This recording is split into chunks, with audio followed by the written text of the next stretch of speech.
বোনের বিয়ে হয়ে গেছে। সেই সুবাদে বাড়িতে ছেলে বলতে এখন বাদ আছি আমি। সেজন্য প্রতিনিয়ত বিয়ের জন্য চাপ দিয়ে যাচ্ছে আব্বু আম্মু। তারপর একটা বোন ছিল, তার বিয়ের কথা বলে আমার বিয়ের বিষয়টাকে আটকাতে পেরেছিলাম। বলেছিলাম বোনের বিয়ে হলে তারপর না হয় ভেবে দেখব। কিন্তু বোনের বিয়ে হতে না হতেই আর মাঝে দুটো মাস যেতে না যেতেই আব্বু আম্মু একদম পাগল করে ফেলেছে। বিশেষ করে আম্মু, তার নাকি কথা বলার লোক নেই আর বাসাটা ফাঁকা লাগে, সেজন্য একজন মানুষ চাই। বিষয়টা এড়িয়ে যাওয়ার জন্য বললাম কথা বলার জন্য আরেকজন কাজের লোক এক্সট্রা রেখে দিই, সে কাজও করবে, আবার যখন ইচ্ছা তখন কথা বলতে পারবে। কিন্তু না, তার তা হবে না। তার ছেলের বউ চাই। প্রতিনিয়ত এসব পাগলামি আর জেদের হাত থেকে বাঁচার জন্য শেষে উপায় না পেয়ে বাসা থেকে সকালবেলা বের হয়ে এদিক ওদিকে ঘুরে বেরিয়েছি। আজকে ভাবলাম একবার আপুর বাসা থেকে ঘুরে আসি। অবশ্য আম্মু যে আপুকেও আমার বিয়ের বিষয়ে কাজে লাগিয়ে দিয়েছে সেটা আমি খুব ভালো করেই জানি। আমি আমার বোনটার আবদার ফেলতে পারি না, সেজন্যই আপুর বাসায় আসা। কলিং বেল দিতেই আপু এসে দরজা খুলে দিয়ে আমার হাত ধরে টেনে ড্রয়িং রুমে এনে বসালো। ঠান্ডা পানি এনে দিল, তারপর নাস্তা, একে একে কথাবার্তা, সব মিলে বেশ খানিকক্ষণ কথা বলতে লাগলাম। একটু বাদেই আবার শুরু হলো সেই আমার বিয়ে নিয়ে কথাবার্তা। ব্যাস, লেটার চুকে গেল। ভাইয়া, এখন বল তুই বিয়ে করছিস কবে? আমাকে বিয়ে দিয়ে তাড়ানোর জন্য তো উঠে পড়ে লেগেছিলি। আমি আমি বলেছিলাম তোর ছেলে মেয়ের সাথে খেলা করে তবে এই বাসা থেকে আসব, কিন্তু তুই তো আমার কথা শুনলিই না। আগে আগে আমাকে বাসা থেকে বের করার জন্য উঠে পড়ে লাগলি। এখন তো বেরিয়ে এসেছি, অন্তত এইবার বিয়েটা করে নে। আম্মু সারাদিন বাসায় একা থাকে, কত আফসোস করে বলেছে কথাগুলো জানিস? ব্যাস, তোরই বাকি ছিল। আমি জানতাম এখানে আসলে এরকম কিছুই বলবি, সেই জন্যই এখানে আসতে চাইনি। তারপরও আসতে না আসতেই এসব কাঁদুনি গাওয়া শুরু হয়ে গেল। তোদের বলছি না আমার বিয়ে করতে সময় লাগবে? মনের মতো কাউকে না পেলেই বিয়ে করে নেওয়া যায় নাকি? তোর মনের মতো কাউকে খুঁজে নে, তোকে তো আর বারণ করা হয়নি না। আজ অবধি না কখনো প্রেম করেছিস, আর না কখনো কোনো মেয়েকে তোর পছন্দ হয়েছে। হবে, একটু সময় দে, আমি চেষ্টা করছি। আর যাদের পছন্দ হয় তাদের আমাকে পছন্দ হয় না, আমি কি করতে পারি এতে? আমার দোষটা কোথায় বল? তোকে পছন্দ করতে দিলে আর তোর উপর বিয়ের দায়িত্ব ছেড়ে দিলে, তাহলে আর সারা জীবনে তোর মেয়েও পছন্দ হবে না, আর আম্মুর ইচ্ছেটাও পূরণ হবে না। বলছি কি, আমি তোর দুলাভাইকে বলি, আমাদের অফিসে নাকি অনেক সুন্দর দেখতে কতগুলো মেয়ে স্টাফ আছে, আবার আমার ননদেরও কতগুলো বান্ধবী আছে। আমি বিয়ের পর ওদের দেখেছি, সবাই বেশ দেখতে অসম্ভব রকমের সুন্দর। ওদের যে কাউকে আম্মুর পছন্দ হবে, আর তোরও। তাই বলছিলাম কি, তুই যদি বলিস আমি না হয় শ্বশুরের সাথে এই বিষয় নিয়ে কথা বলি। ওনারও চেনা চেনা ভালো অনেকেই আছেন যাদের মেয়েদের বিয়ের যোগ্য হয়েছে। এখন তুই কি বলিস ভাই? তোদের যা খুশি তাই কর, কিন্তু আমাকে এর মধ্যে জড়াস না প্লিজ। আমি বলেছি আমাকে একটু সময় দিতে, তাও যদি দিতে চাইছিস না তাহলে তোরাই পছন্দ কর, যাকে বলবি আমি তাকেই বিয়ে করে নেব।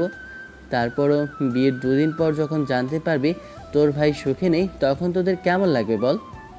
ঠিক আছে, তোকে বিয়ে করতে হবে না, তুই চুপচাপই থাক। তোকে আর কেউ বিয়ের কথা বলবে না। এখন সবাই বিয়ে করার জন্য জোর করছে, তারপর যখন নিজে থেকে বিয়েটা করতে চাইবি, তখন আব্বু আম্মু রেগে গেলে তখন আর তোর বিয়ে নিয়ে কথাই বলবে না, দেখিস। সুইটি কথাগুলো বলে কিছুক্ষণ চুপ করে রইল।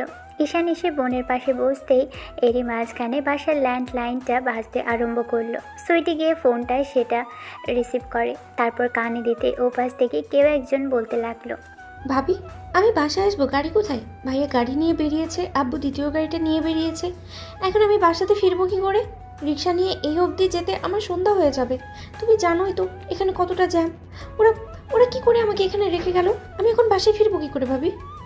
সে কি, তোমার ভাইয়া তো বললো যে সময় মতো গিয়ে তোমাকে নিয়ে আসবে, তাহলে এখনো যাওনি কেন? আর বলো না ভাইয়া, আব্বু সব সময় এইসব কথা বলতেই থাকে, কিন্তু কাজের বেলায় ওদের কাউকে পাওয়া যায় না। এখন আমি বাসায় যাব কি করে ভাবি? আব্বু ভাইয়া কাউকে কল করে পেলাম না। তুমি একটু দেখো না কিছু করা যায় কিনা। তুমি তো একটা উবার কল করে দিতে পারো। তাহলেই হয়েছে। তুমি ভাইয়াকে কল করে দেখো ভাইয়া কত দূরে আছে, নাহলে আমি আজকে আর বাসায় আসছি না। আমি এখানেই কোথাও থেকে একটা খেয়ে নেব, আর খেয়েই বসে থাকতে হবে সন্ধ্যা অবধি, কারণ আমার আর অফিসে কোনো কাজ নেই। আমি অল্প অল্প করে কাজ করছি, আব্বু আর ভাইয়া বলে গেল তাই এসেছিলাম, নাহলে আজকে আসার ইচ্ছেই ছিল না। আচ্ছা ঠিক আছে, তুমি একটু ওয়েট করো, আমি দেখছি কি করা যায়। সুইটি ফোনটা কেটে দিয়ে ঈশানের কাছে আসলো বেশ চিন্তিত মুখে। ঈশান কিছু জিজ্ঞেস করবে তার আগেই বোন বলতে লাগলো। যেমন হয়েছে আমার শ্বশুর, তেমনি হয়েছে তোর দুলাভাই। কোনো কাজ মনোযোগ দিয়ে করবে না, শুধু অফিস আর বাড়ি, বাড়ি আর অফিস। বোনটাকে যে একা একা অফিসে পাঠিয়েছে, এখন এতটা পথ মেয়েটা আসবে কি করে? এতটা পথ, তার উপরে আবার যেই পরিমাণ জ্যাম পড়েছে রাস্তাতে, তাতে এখান থেকে আসা সম্ভব না। উবার কল করতে বললাম, তাতেও সে আসবে না। কি একটা ফ্যাসাদে পড়লাম বলতো। তাহলে একটা বাইক রাইডার নিয়ে চলে আসতে পারে তো। তাহলেই হয়েছে, এই মেয়ে যার তার বাইকে ওঠে না। তোমার ননদ দেখছি একেবারে মহারানী, কোনো কাজই তার দ্বারা হয় না, সবসময় শুধু না আর না। দেখতে হবে না ননদটা কার, আর দেখতে কি যেমন তেমন নাকি? একদম রাজকন্যার মতো, যে কোনো ছেলেই প্রেমে পড়ে যাবে। আর তুই জানিস কতগুলো বিয়ের প্রস্তাব এসেছে এর মধ্যে। আমি তো আর এ বাড়িতে থাকি না যে আমি জানবো। তবে যাই হোক, আমার এগুলো নিয়ে চিন্তা ভাবনা করার দরকার নেই। এখন বলো, আমি চলে যাব নাকি দুপুরে কিছু রান্না করে খাওয়াবি? বোনটা কিছু একটা ভেবে তারপর হুটহাট করে যেটা বলল সেটার জন্য প্রস্তুত ছিল না ঈশান। বলছিলাম কি ভাই, তুই যদি একটু অফিসটাতে যেতি না, মানে যদি আমার ননদটাকে নিয়ে আসতি তাহলে ভালো হতো। বুঝতেই তো পারছিস, মেয়ে মানুষ একা এতটা পথ আসবে কি করে? তার উপর শুনলাম ওই রাস্তাতে নাকি মাঝে মাঝে ছেলেরা কী সব ঝামেলা করে। তাই বলছিলাম তুই যদি গিয়ে ওকে একটু নিয়ে আসতি তাহলে ভালো হতো, আমিও নিশ্চিন্ত হতে পারতাম, আর আমার শাশুড়িরও চিন্তা ভাবনা বন্ধ হতো। না হলে ভদ্রমহিলা মুখে কিছু তুলবেই না দুপুরে। আমি যাব? তাহলে আমি এতক্ষণ কাকে বলছি? তুই ছাড়া অন্য কেউ আছে নাকি যাকে এসব কথা বলেছি? ভাই যা না, গিয়ে মেয়েটাকে নিয়ে আয়, আমি ততক্ষণে তোর জন্য কিছু রান্না করি। তা না হয় গেলাম, কিন্তু তোমার ননদ কি আমার সাথে আসতে চাইবে? ওইটা নিয়ে তোকে চিন্তা করতে হবে না, আমি ওকে কল করে দিব, ও ঠিক চলে আসবে তোর সাথে, দেখিস। আর তোকে তো লামহাচিয়ে নেই। আমাকে চিনতে পারলেও কখনো আমার সাথে কথা বলেনি, বিয়ের পর অনেকবার চেষ্টা করলেও কথা বলেনি। আরে তখন কি আমার ননদ জানতো নাকি যে তুই আমার ভাই? তাহলে তো ঠিকই কথা বলতো। এখন কথা বলাস না, যা তো। ঈশানের এক মুহূর্ত দেরি করলো না, আপুর কথা মতো আধা ঘন্টার মধ্যে অফিসের সামনে চলে আসলো। তবে শর্টকাট রাস্তা দিয়ে বাইকে করে আসতে গেলে যে কোনো রাস্তায় বেশ তাড়াতাড়ি হয়, সেজন্যই হয়তো ওকে দিয়ে পাঠানো। ঈশান অফিসের সামনে এসে আপুকে কল করলো। বেশ কিছুক্ষণ পরে এক ভদ্রমহিলা এসে সামনে দাঁড়ালো। ঈশান সেদিকে লক্ষ্য না করে ফোন চাপাচাপিতে ব্যস্ত। এরই মাঝখানে কেউ একজন একটু কাশি দিয়ে বলতে লাগলো, আপনার যদি ফোন চালানো হয় তাহলে এখন আমরা যেতে পারি? এখানে আমি বেশিক্ষণ দাঁড়িয়ে থাকতে পারবো না, এই তীব্র রোদে চেহারাটা ঝলসে যাবে। ভদ্রমহিলার এমন ধারা কথা শুনে ঈশান সামনে তাকালো। এ কি, এ কাকে দেখছে? মেয়েটাকে দেখতে একদম অফিসের বস বস লাগছে, কিন্তু তারপরও দেখতে অসম্ভব রকমের কিউট লাগছে, কারণ আগাগোড়ায় মেয়েটা দেখতে ঝাক্কাস। তবে আগে কখনো তেমন করে একে দেখা হয়নি। বিয়ের সময় দেখেছিল, তখন ভদ্রমহিলা তেমন করে ওকে পাত্তাই দেয়নি, তাই ঈশান নিজে থেকেই আর কথা বলার চেষ্টা করেনি। যে মেয়ের অতিরিক্ত ভাব বেশি, সে মেয়ের সাথে ঈশান কথা বলার চেষ্টাও করে না। কথাগুলো ভেবেই ঈশানের মনে হলো ঠেলায় পড়লে বাঘেও ধান খায়। ঈশান বাইকটা স্টার্ট করলো। মেয়েটা উঠে তারপর বসে ওর কাঁধের উপর হাত রাখলো। ঈশান বাইক চালাতে আরম্ভ করলো। বেশ ফাঁকা আর অলিগলি দিয়ে বের হচ্ছিল, যার জন্য মেয়েটা বলতে লাগলো, আপনি বাইকে দেখছি বেশ স্পার্ট, অনেক মেয়েকে নিয়ে ঘুরেছেন নিশ্চয়ই। আসলে ঢাকা শহরে অলিগলিতে চলতে গেলে এইটুকু এক্সপার্ট হতেই হয়। তার মানে এই না যে আমি অনেকগুলো মেয়ের সাথে রিলেশন করি আর তাদের নিয়ে ঘুরে বেড়াই। না মানে এরকম অলিগলি তারাই চেনে যারা লুকিয়ে চুরিয়ে প্রেম করে, তাই ভাবলাম। আপনার ভাবনাটা অন্য কারো ক্ষেত্রে হলে ভালো হতো, কিন্তু আমার ক্ষেত্রে না। যাই হোক, চিন্তাভাবনা যেহেতু আপনার, তাই আমাকে নিয়ে যা খুশি করতে ভাবতে পারেন। একটা কথা, আপনি একদম গোমরামুখ নাকি সবসময়? কেন? আপনার কেন মনে হলো আমি গোমরামুখ? না, আপুর বিয়ের দিন থেকে দেখছি আপনি এরকম গোমরামুখ করে থাকেন, কথা বলার চেষ্টা করলেও বললেন না, আবার এড়িয়ে গেলেন। এমন একটা ভাব দেখালেন যেন আপনি কোনো রাজ্যের রাজকন্যা। রাজকন্যাই তো বটে, আমার আব্বু রাজকন্যা নয় কি? সে যাই হোক, তবে চেনা পরিচিত কেউ কথা বলতে চাইলে তাকে ইগনোর করতে হয় না, সেটা কি আপনি জানেন না? নাকি ইচ্ছে করে ইগনোর করছিলেন সেদিন? মেয়েটা চুপ করে রইল। তখন ঈশান একটু তাচ্ছিল্য করে হেসে বলতে লাগলো, কথা বললে কিন্তু আমি আপনাকে প্রপোজ করতাম না, এটা শিওর থাকতে পারেন, কারণ এসব টোপোজ আমার দ্বারা হয় না। আজ অবধি এখন পর্যন্ত জীবনে একটা প্রেম করতেই পারেনি। অন্যদিকে আপনি হয়তো ভাবছেন আমি আপনাকে প্রপোজ করব কিংবা পছন্দ করি, তাই সেজন্য এরকম করে আপনাকে বিরক্ত করছিলাম। তেমন কিছু না ম্যাডাম। মেয়েটা সারা রাস্তায় আর কথা বলেনি। ঈশান বেশ কিছুক্ষণ কথা বলে তারপর বুঝতে পারল মেয়েটা বিরক্তি ফিল করছে, তাই চুপ করেছিল। তারপর ওর বাসার সামনে এসে নামিয়ে দিয়ে যখনই চলে যেতে নিবে তখনই আপু ডাকলো। সাথে সাথে ঈশান পিছন ফিরতেই এবার আপু এসে ওর হাত ধরে টেনে নামালো। ঈশান বলতে লাগলো, আবার কি হলো? টানা হেঁচড়া করছিস কেন? তো ননদকে তো বাসায় পৌঁছে দিয়ে গেলাম, তাহলে এখন আবার কি? আমি ঠিকানাটা টেক্সট করে দিচ্ছি, তুই চলে যা। তার মানে এই না যে তুই চলে যাবি, তোর জন্য আমি রান্না করেছি, এসে খাওয়াটা খেয়ে তারপরে যাবি। আর যদি খুব বেশি তাড়া না থাকে 2 দিন থেকে তারপর বাসায় যাবি। ঈশান কিছুই বলল না। তার আগেই বোনটা ওকে টানতে টানতে ভিতরে নিয়ে আসলো। একটা রুম দেখিয়ে দিলে ঈশান সেখানে গিয়ে শুয়ে পড়ল।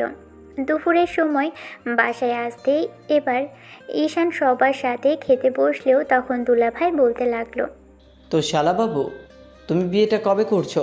বোনের বিয়ে দিবে বলেই তো এতদিন বিয়ে করনি। শুনলাম শাশুড়ি আম্মু আর তোমার বোন তোমার বিয়ের জন্য পাগল হয়ে গেছে। এখন বিয়েটা করে ফেললেই তো পারো। আপনারা যদি মেয়ে খুঁজে দেন তবেই না বিয়ে করতে পারবো।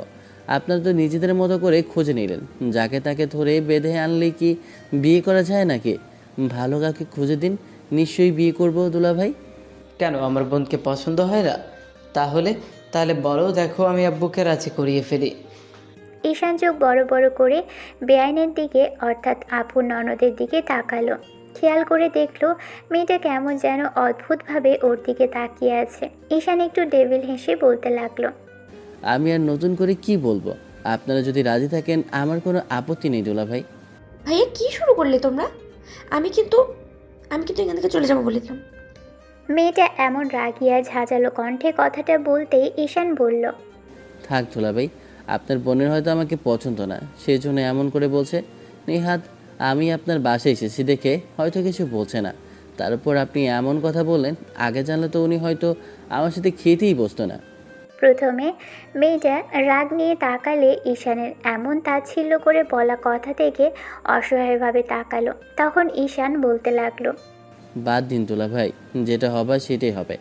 আপনারাও মেয়ে খুঁজতে থাকুন, আমিও আব্বুকে বলে দিয়েছি। আর কোনো বন্ধুর মেয়েটে থাকলে যেন কথা বলে। ঈশান কথাটা বলে খাওয়া শেষ করে উঠে গেল। তারপর আপুর সাথে আরেকটু কথা বলে যাওয়ার সময় আপুর কপালে আরেকটা চুমু খেলো, যেটা দূর থেকে দাঁড়িয়ে লামহা বেশ ভালোভাবেই খেয়াল করছিল। ভাই বোনের এত ভালোবাসা দেখে লামহার কেমন একটা লাগছিল। বারবার মনে হয়েছিল ওর ভাই তো কখনো ওকে এরকম করে কপালে চুমু দেয়নি, কিংবা ও নিজেও কখনো ওর ভাইয়াকে এমন করে চুমু দেয়নি। ওদের মাঝে কত ভালোবাসা, আর সেখানে কিনা লামহা সবসময় রাগ জেদ নিয়েই থাকে। বোনের বিয়ে হয়ে গেলে বোধহয় বোন পর হয়ে যায়। কথাগুলো ভেবেই দীর্ঘ নিঃশ্বাস ফেলল লামহা।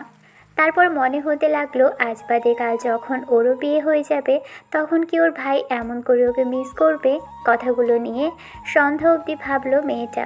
অন্যদিকে ঈশান বাসায় আসতেই আম্মু রাগ করে আছে দেখতে পেল। বোনের বাসায় গিয়েছিল বলতেই তখন আম্মু বলতে লাগলো, তোমাকে আর পালিয়ে পালিয়ে বেড়াতে হবে না, ভয় নেই, আমি আর বিয়ের কথা বলবো না। সুইটি বলেছে তুমি এসবের জন্যই পালিয়ে বেড়াচ্ছ, তোমার যা খুশি করতে পারো, যেখানে খুশি যেতে পারো, তবে একটা কথা, এমন কোনো দুর্ঘটনা ঘটিও না যার জন্য তোমার বাবার সম্মানটা নষ্ট হয়। আম্মু এত স্বাভাবিকভাবে বিষয়টা মেনে নিলেও ভেবেই ঈশানের কেমন যেন লাগতে আরম্ভ করলো। তাহলে কি আম্মু রাগ করেছে? গত 1 সপ্তাহ যাবৎ আম্মু বিয়ের কথাটা বলছে না, তার মানে নির্ঘাত রাগ করেছে। না হলে তো এতদিনে বিয়ের কথা বলে বলে পাগল করে ফেলতো, সেখানে আজ কি না এমন চুপ করে আছে। তার উপর আবার যখন জিজ্ঞেস করে কি লাগবে কিংবা বাসায় এসে কথা বলার চেষ্টা করলে শুধু হ্যাঁ হো বলেই উত্তর দেয়।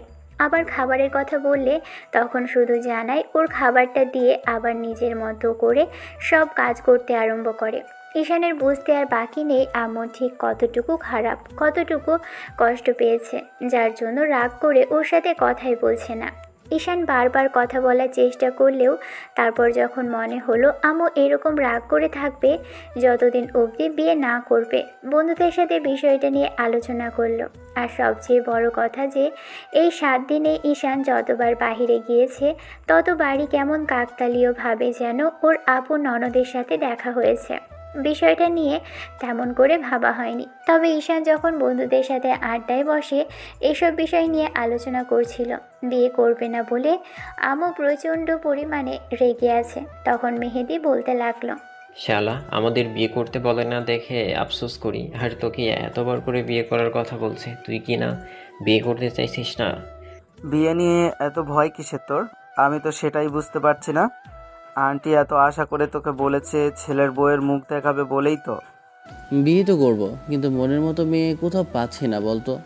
যাকেই দেখি তাকেই হয় আমার পছন্দ হয়, নাহলে তার আমাকে পছন্দ হয় না।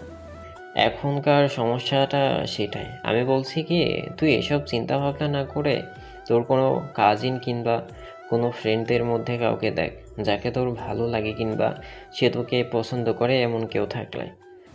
তেমন কেউ নেই, তবে আমার কিন্তু একটা কথা মাথায় বেশ কিছুদিন ধরে ঘোরাঘুরি করছে, তোকে বলবো কি করে সেটাই বুঝতে পারছি না, আর বললে তুই কি ঠিক কিভাবে রিয়্যাক্ট করবি সেটা বুঝতে পারছি না।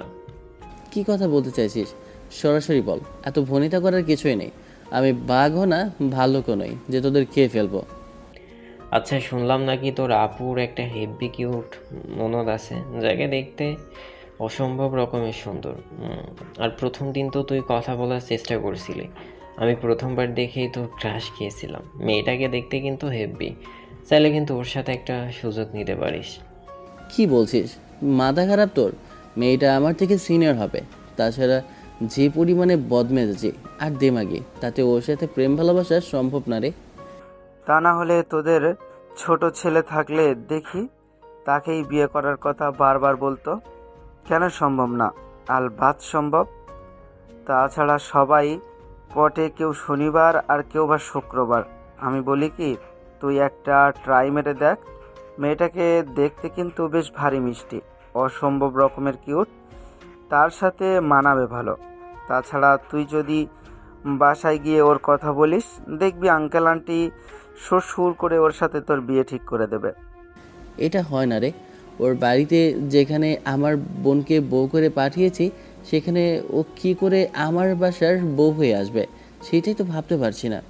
আজকাল এসব কোনো ব্যাপারই না, তুই রাজি থাকলে শুধু বল, আমরা আঙ্কেল আন্টির কানে এই কথাটা তুলে দিব, এত লজ্জা পেতে হবে না তোকে। তুই খালি বল তোর পছন্দ কিনা, তারপর আমরা বাদ বাকি বিষয়টা দেখে নিচ্ছি। নাকি তুই বলতে পারবি? আর যদি না পারিস তাহলে বল। তোরা বুঝতে পারছিস না কেন এরকম কথা বলছিস? খামোখা যেটা হয় না সেটা নিয়ে। কেন, মেয়েটাকে তোর পছন্দ না? দেখতে একদম পরীর মতো সুন্দর, তার সাথে এরকম একটা মেয়েকে কত বউ হিসেবে পাওয়ার ভাগ্যের ব্যাপার। আর তোদের সম্পর্কটা সুন্দর হবে, সিনিয়র বউয়ের আদর পাবি, এতে এত ইতস্তত বোধ করার কি আছে? ঈশানকে বন্ধুরা জোরাজুরি করতে লাগলো লামহার বিষয়টা নিয়ে ভাবার জন্য। মেয়েটা বাইরে থেকে লেখাপড়া করে আসলেও তেমন কোনো পরিবর্তন নেই, তবে বেশ স্বাভাবিক, কিন্তু একটু রাগী। তবে মনের দিক থেকে মেয়েটা অসম্ভব রকমের ভালো, কিন্তু ওর সাথে কথা বলতে চায় না। ঈশান জানে বিয়ের কথা বললে কি এ ধরনের রিয়্যাক্ট করবে, সেটা উপরওয়ালাই জানে। সেদিন শুধু ওর ভাই একটু মজা করে কথাটা বলেছিল, তাতেই মেয়েটা যেভাবে রিয়্যাক্ট করলো। তারপর যদি বিয়ের কথা বলে তাহলে দেখা গেছে ঈশানের বাসায় এসে ওর সাথে ঝগড়া করে যাবে। বিষয়টা নিয়ে ভেবেই নিজেই ফিক করে হেসে ফেলল। তারপর বন্ধুরা ওর থেকে জানতে চাইলে ঈশান জানালো, আচ্ছা ঠিক আছে, তোরা যখন বলেছিস আমি ভেবে দেখব। আর আব্বু আম্মুকে আমি নিজেই বলার ট্রাই করব। মেয়েটা দেখতে ঠিকঠাক, তবে কেমন জানি। আর বিয়ের আগে মেয়েরা একটু একটু জেদি রাগী হয়ে থাকে, কিন্তু বিয়ের পর দেখবি ঠিক ঠিক হয়ে যাবে। আর আদর ভালোবাসা পেলে দেখবি একদম শান্ত হয়ে গেছে। মাঝে 15টা দিন এই বিষয়টা নিয়ে ঈশান ভেবেছে। আম্মুকে বলেছে ওর মেয়ে পছন্দ আছে, খুব শীঘ্রই তার কথা জানাবে। তারপরও আম্মুর কথা বিশ্বাস করেনি। শেষে একদিন ছুটির দিন শুক্রবার ঈশান আম্মু আর আব্বুকে বলে ওর বোনের পরিবার অর্থাৎ বোনের শ্বশুরবাড়ির সবাইকে ডাকালো। সেখানে লামহা উপস্থিত ছিল। ঈশান বোনকে বলে দিয়েছিল কেউ যেন অনুপস্থিত না থাকে, এরকম কিছু যেন না হয়। ও গুরুত্বপূর্ণ আলোচনা করবে, তাতেই বোন বুঝেছিল যে ওর কোনো মেয়েকে পছন্দ আছে, সেটাই হয়তো বলবে। সবাই সকাল সকালেই চলে আসে। তারপর নাস্তা করা হয়ে গেলে কথা বলতে লাগলো। ঈশানের বাসায় আম্মু একাই থাকে। ঈশান আর আব্বু দুজনের বাইরেই ঘোরে। এই বিষয়টা নিয়ে বোন আর বোন জামাই শ্বশুর শাশুড়ির অনেকেই অনেক কথাই বলল। আম্মু চুপ করে রইল। তখন আব্বু বলতে লাগলো, কি করে বোঝাবো ছেলেকে? এতবার করে বলছি কোনো মেয়ে পছন্দ থাকলে বলতে। ছেলে মেয়ে বড় হলে আব্বু আম্মুর দায়িত্ব থাকে তাদের দেখে শুনে বিয়ে দেওয়ার। কিন্তু আমার ছেলেটাকে বিয়ের কথা বললেই 10 হাত দুধ দিয়ে চলে। জানি না কি সমস্যা ও। এ বাবা, আমার কোনো সমস্যা নেই। আমি আজকে তোমাদের একটা কথা বলার জন্য ডেকেছি। আর তোমরা কি না আমার সমস্যা নিয়ে পড়ে আছো? যদি সমস্যা থাকতো তাহলে চিকিৎসা করাতাম না? সমস্যার কথাটা বলতেই লামহা ফিক করে হেসে ফেলল। সবাই ওর দিকে তাকাতেই লামহা মুখ চেপে হাসি বন্ধ করে নিল। তখন ঈশান মনে মনে একটু দুষ্টু হাসি দিয়ে বলল, আমাকে দেখে তোমার জোকার মনে হয়? দাঁড়ান ম্যাডাম, আপনার হাসি বের করছে। খুব হাসি পাচ্ছে আমাকে দেখে, তাই না? একটু পরেই আর এই হাসিটা থাকবে না, দেখবো তখন কী রকম রিয়াকশন হয় আপনার। দুপুরের খাওয়া দাওয়া শেষ করে তারপর সবাই ডাইনিংয়ে বসলো আলাপ আলোচনা করার জন্য।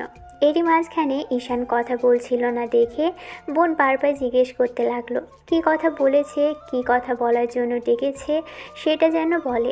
ঈশান বলতে পারছিল না, কথাগুলো কেমন জড়িয়ে আসছিল। আব্বু একটা ধমক দিতেই ছেলেটা ফরফর করে সবাইকে উদ্দেশ্য করে বলতে লাগলো, জানি না তোমরা কথাটা কিভাবে নেবে, তবে সবার সম্মুখে যেহেতু তোমাদের মিলিয়ে এই বিষয়টা, তাই তোমাদের সামনেই আমি বলছি। আমি অনেক ভেবেচিন্তে দেখলাম, আজ যতদূর পর্যন্ত ভাবনা চিন্তা করেছি আর যে কটা দিন দেখেছি তাতে আমার মাথায় একটা কথা এসেছে। আপু, আমি তো ননদকে বিয়ে করতে চাই। আর সবচেয়ে বড় বিষয়, আমি যতদূর দেখেছি আর ভেবেছি তাতে আমার মনে হয়েছে আমার ওনাকে ভালো লাগে। আমি জানি না তোরা কি করবে, তারপরও জানতে চাইলি পছন্দের কথা, তোদের জানিয়ে দিলাম। ঈশানের মুখে এমন কথা শুনে আব্বু আম্মু অবাক হলেও অন্যদিকে লামহার মুখটা ফ্যাকাশে হয়ে গেল। মেয়েটা এবার কী থেকে কী করবে কিংবা কী রিয়্যাক্ট করবে সেটা ঈশান ভাবতে পারল না। মেয়েটা এবার কী থেকে কী করবে কিংবা কী রিয়্যাক্ট করবে সেটা ঈশান ভাবতে লাগলো। এরই মাঝখানে দাঁড়িয়ে আছে কেউ কোনো কথা বলছে না দেখে এবার ঈশান আব্বু আম্মুকে উদ্দেশ্য করে বলতে লাগলো, আমি জানি আঙ্কেল আন্টি আব্বু আম্মু এটা কখনো সম্ভব না। আপনাদের বাড়িতে যেখানে আমার বোন বউ হয়ে গিয়েছে সেই বাড়িতে বাড়ির মেয়েকে আমাদের বাড়িতে বউ করে আনাটা অসম্ভব। তার উপর উনি রাজি হবে কি না আমি জানি না, তবে আমার ওনার প্রতি কেমন যেন একটা অনুভূতি সৃষ্টি হয়েছে। ওনাকে দেখার পর থেকেই আমার ভালো লাগে। মাঝখানে ওনার সাথে কোনো দেখা কিংবা জানাশোনা ছিল না। তারপর যখন পরবর্তীতে বারবার দেখা হয়েছে তখন কেমন যেন ভালো লাগা কাজ করছিল। আমি তোমাদের জানিয়ে দিলাম। আব্বু বারবার বলতে না যে আর ছেলে মেয়ে বড় হলে বিয়ে দেওয়ার কথা। আমার অন্য কাউকে পছন্দ নেই, আমার লামহাকেই পছন্দ। আমি জানি না তোমরা কি করবে, তবে আমার পছন্দ তাই জানিয়ে দিলাম। সুইটি অবাক হয়ে ভাইয়ের দিকে তাকিয়ে রইল। অন্যদিকে লামহা মাথা নিচু করে আছে। হয়তো মেয়েটার ঈশানের কথাটা পছন্দ হয়নি। ঈশান আব্বু আম্মুকে চুপ করে থাকতে দেখে সেখান থেকে চলে গেল। আব্বু আম্মু মুখে হাত দিয়ে বসে রইল কিছুক্ষণ। লামহার আব্বু আম্মু কিছু বলছে না। ঈশানের দুলা ভাই চুপ করে আছে দেখে আব্বু বলতে লাগলো, মাফ করবেন ভাই সাহেব, আমি বুঝতে পারিনি আমার ছেলে এমন একটা আবদার করে বসবে। আমি জানি এমন কিছু সম্ভব না, তার উপর ওর পরও এইরকম একটা কথা বলবে সবার সামনে। আপনাদেরকে এরকম একটা অস্বস্তিকর পরিস্থিতিতে ফেললো। মামুনি, তুমি রাগ করো না। আমার ছেলেটা একটু এমনই, যেটা ওর পছন্দ হয় সেটা সবার সামনেই বলে দেয়। ছোটবেলা থেকেই এমন করে আসছে। কি বলছেন ভাই সাহেব? এ তো খুব ভালো প্রস্তাব। তাছাড়া যেখানে আপনার মেয়ে আমার বাসায় গিয়েছে, সেখানে আমার মেয়ে আপনার বাসায় আসলে কি সমস্যা? আপনি এমন করে কেন ভাবছেন? লামহা আপুর কথা শুনেই এবার খানিকটা রিয়্যাক্ট করে বলল। লামহা আপুর কথা শুনে এবার খানিকটা রিয়্যাক্ট করে বসলো। কি বলছো কি আব্বু? আমি এসব কিছু নিয়ে ভাবছি না এখনো। আমার পক্ষে সম্ভব নয় নাকি বিয়ে করা। আশা করছি তোমরা এসব নিয়ে আর আমার সামনে এগুলো এগোবে না। লামহা এমন রিয়্যাক্ট করবে সেটা ঈশানের বোন কিংবা দুলাভাই কেউই ভাবতে পারেনি। তবে ননদের মুখে এমন কথা শোনার সাথে সাথেই সুইটির মুখটা কালো হয়ে গেল। ভেবেছিল ভাই যেহেতু ননদকে পছন্দ করেছে আর ওর দুলাভাইও এসব কথা বলেছিল, তাহলে হয়তো মেয়েটা এখন ওর পরিবারের কথা মতো রাজি হবে। আর লামহা মেয়েটাকে সুইটিরও খুব পছন্দ, কিন্তু কখনো বলার সাহস হয়ে ওঠেনি।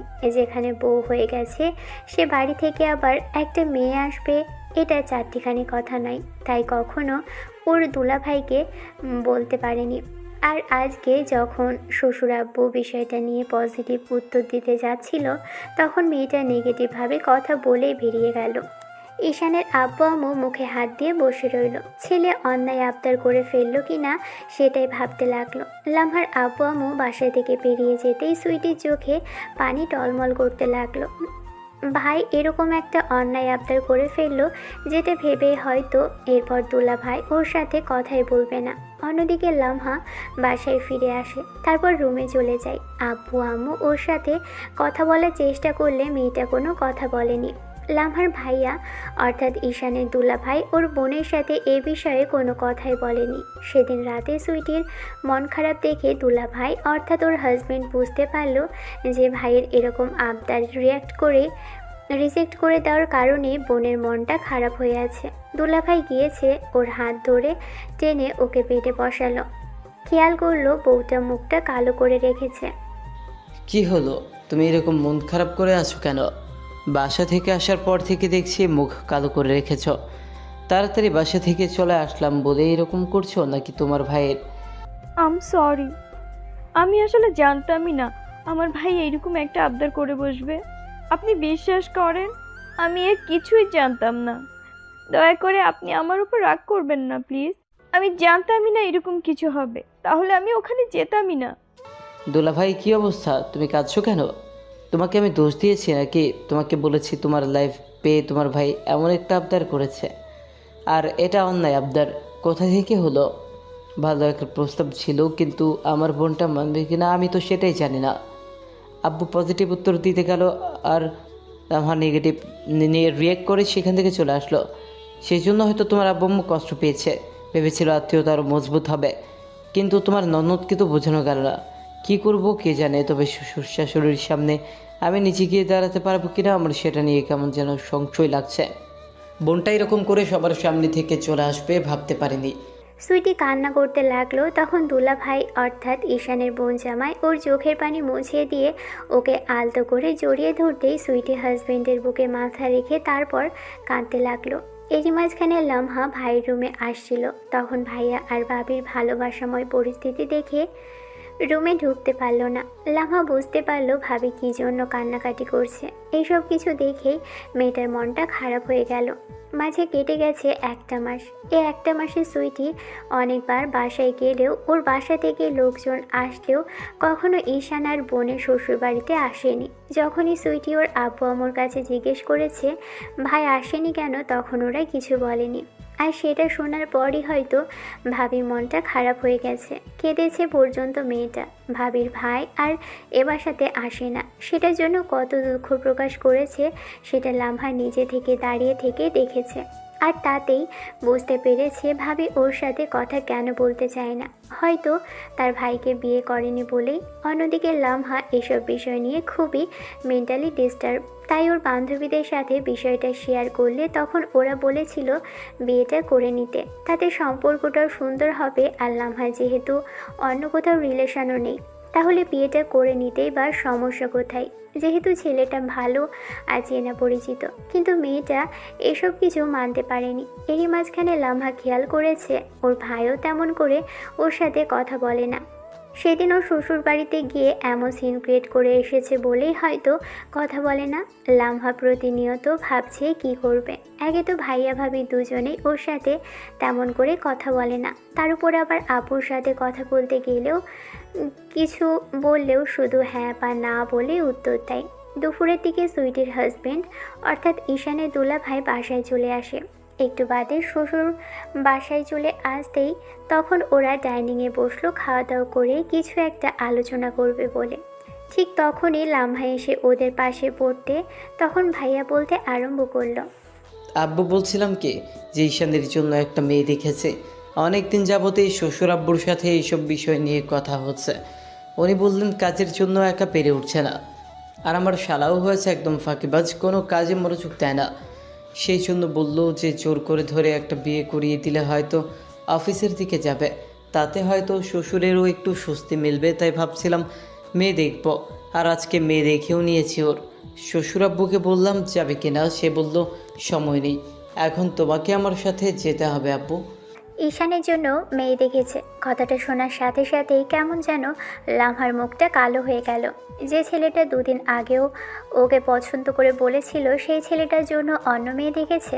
কথাটা শোনার সাথে সাথেই লামহার কেমন জানি লাগছে। ও সেখানে থেকে উঠে চলে গেল। তারপর হঠাৎই একটু বাদে আবারও ফিরে আসলো। ওর এরকম আসা যাওয়াতে আব্বু আম্মু খানিকটা বিরক্ত, তাই আব্বু বেশ খানিকটা রাগী কণ্ঠে বলতে লাগলো, কি সমস্যা? তোমার এরকম আসা যাওয়া করতেছো কেন? হয় এখানে থাকো, আর না হলে এখান থেকে চলে যাও। তোমাকে জোর করে ধরে এখানেই রাখা হয়নি। কথার মাঝখানে বারবার এমন করলে বিরক্ত লাগছে, বুঝতে পারছো না? আমাকে একটু ভাবার জন্য সময়ও দিতে পারলে না তোমরা? সবাই অবাক চোখে লামহার দিকে তাকিয়ে রইল। কি বলবে কি করবে কিছুই বুঝতে পারছে না। তবে মেয়েটা হুটহাট করে এমন একটা প্রশ্ন করবে ওরা ভাবতেও পারেনি। লামহার কথাতে ভাইয়া আর আব্বু তেমন সিরিয়াসভাবে নিল না। ওরা অন্যদিকে কথা ঘোরানোর চেষ্টা করলে তখন লামহা বেশ খানিকটা কড়া কণ্ঠে বলতে লাগলো, আমি কি বললাম তোমরা শুনতে পাওনি? আমি কি ভাবার জন্য একটু সময়ও দিবে না আমায়? আমি সেদিন চলে এসেছিলাম, তার মানে এই না যে আমি বিয়েটা করব না বলেছি। আব্বু আম্মু ভাইয়া ভাবি সবাই অবাক হলো। লামহার এসব কি বলছে? তার মানে কি ও কোনো বিয়ের কথা বলছে? ভাইয়া বেশ খানিকটা অবাক হয়ে যখনই জিজ্ঞেস করতে যাবে তার আগে আব্বুই প্রশ্ন করে বসলো, দেখো, এখানে একটা গুরুত্বপূর্ণ বিষয় নিয়ে আলোচনা হচ্ছে। এখন ঈশানের পরিবারের সাথে আমাদের একটা সুন্দর সম্পর্ক তৈরি হয়েছে, তাই ওর আব্বুর কথা মতো তোমার ভাইয়ের দায়িত্ব তার শালার জন্য একটা মেয়ে ঠিক করা। এর মাঝখানে বা হাত দিও না, এদিকে সেদিক। একাই সেদিন ওরকম করে ওদের বাসা থেকে সিনক্রেট করে চলে আসলে, এখন আবার এসবের মধ্যে তুমি নাক গলিও না। এসব কিন্তু আমি বরদাস্ত করব না মোটেও। তোমরা কি আমার কথা শুনতে পাচ্ছ না? আমি কি বলছি তোমরা বুঝতে চাইছো না কেন? আমাকে একটু ভাবার জন্য। কি ভাবার জন্য কি করতে চেয়েছিলে তুমি? আমি তো সেটাই বুঝতে পারছি না।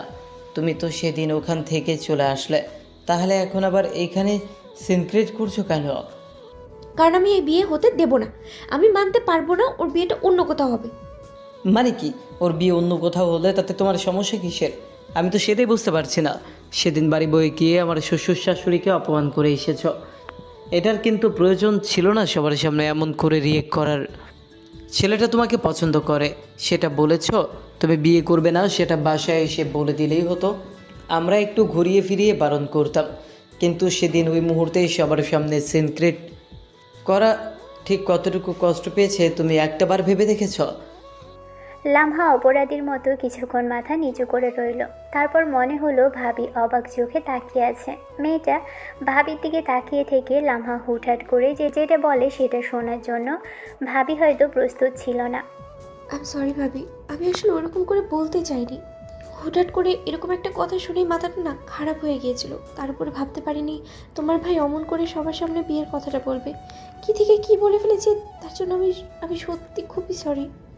আপু, তুমি এখনো এসব কথা নিয়েই তুমি পড়ে আছো? বাদ দাও আপু, এসব কথা আর ভাবতে হবে না।